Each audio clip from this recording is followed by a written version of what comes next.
Regardons ensemble à quoi ressemble l'espace de travail d'AutoCAD.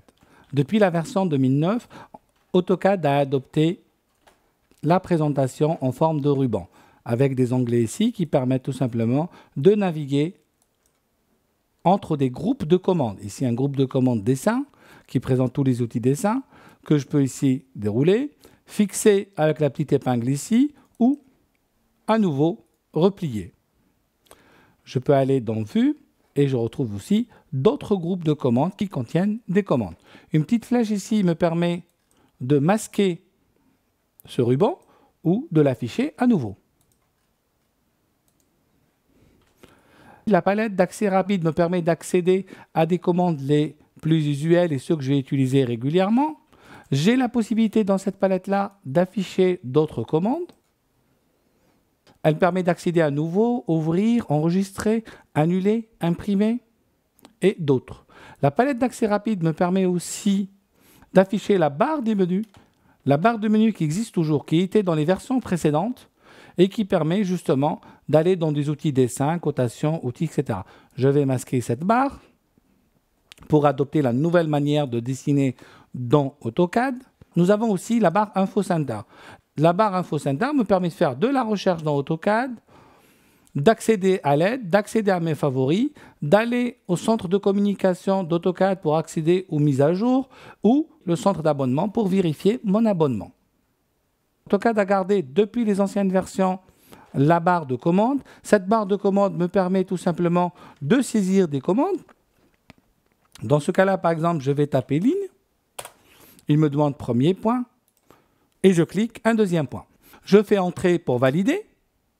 J'aurais pu aussi accéder ici par la barre début et ligne. Regardez, en appuyant en haut, il me dit aussi spécifier le deuxième point. La barre de commande sert à saisir, mais je vous conseille aussi de l'utiliser comme un outil de communication avec AutoCAD parce qu'elle va vous permettre tout le temps de savoir où est-ce que vous êtes et qu'est-ce que vous voulez faire. N'oubliez pas la touche entrée pour sortir de la commande ou tout simplement la touche échappe qui permet de réinitialiser la barre de commande.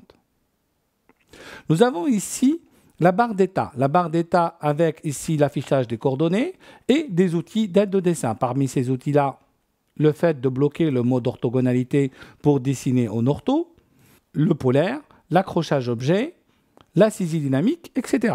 Nous aurons l'occasion de revenir sur ces commandes-là. Nous avons ici le panoramique, la loupe et d'autres outils. En appuyant ici dans l'espace gris, j'ai la possibilité de décider de ce que je veux afficher ou pas. Là, j'active le bouton papier objet, etc. Alors, que les puristes d'AutoCAD se rassurent parce que j'ai toujours la possibilité de revenir dans mon espace classique en utilisant ici ce bouton-là en forme de grenage qui permet de basculer entre les espaces de travail d'AutoCAD. L'espace actuel, c'est l'espace 2D annotation. Je pourrais aller dans l'espace AutoCAD classique. L'espace AutoCAD classique se présente avec des barres d'outils que je peux ancrer à côté, en haut, en bas. Je peux aussi en ouvrir d'autres. En me mettant là, AutoCAD, je vais ouvrir la barre accroche-objet qui est là, que je peux mettre ici, remettre à sa place ou même fermer.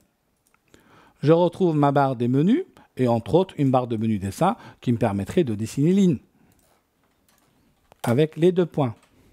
Si je retourne ici à mon espace d'annotation 2D, vous avez remarqué par le passage qu'il existe d'autres espaces de travail et que nous avons aussi la possibilité de créer d'autres espaces plus personnalisés. Je reviens dans mon espace de travail 2D et nous allons tout de suite dans ce qu'on appelle le navigateur de menu. Le navigateur de menu nous permet d'accéder à des commandes directement. Il permet aussi d'accéder aux options du logiciel. Nous avons ici les options et on va pouvoir les paramétrer. Par exemple, dans le menu Ouvrir et enregistrer, j'ai la possibilité d'activer ou désactiver l'enregistrement automatique. Je fais OK. Le navigateur de menu aussi possède des commandes qui sont assez sympathiques. Par exemple, ici, la barre de recherche qui va me permettre de rechercher une commande. Là, j'ai tapé demi, il me propose demi-droite et il me dit que cette demi-droite, par exemple, est accessible par dessin. Je me mets dessus, j'ai le schéma. On va vérifier que dans l'onglet Début, ici, Dessin, j'ai bien un outil qui s'appelle Demi-droite.